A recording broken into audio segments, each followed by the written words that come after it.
લખ 84 માં બહુ દીન ભટક્યા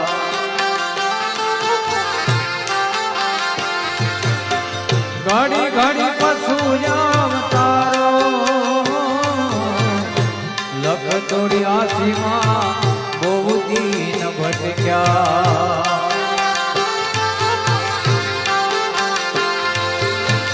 ઘડી ઘડી પશુ અવતારો રામ મળવાનો ગુરુ માર્ગ બતાવો રામ મળવાનો ગુરુ માર્ગ બતાવો મથી જાય ઘોર અંધારો ગુરુજી મારો આવેલો મનનો સુધાર ગુરુજી મારો આવેલો મનનો સુધાર આવેલો મનનો સુધારો રે ગુરુજી મારો આવેલો મનનો સુધાર ગુરુજી મારો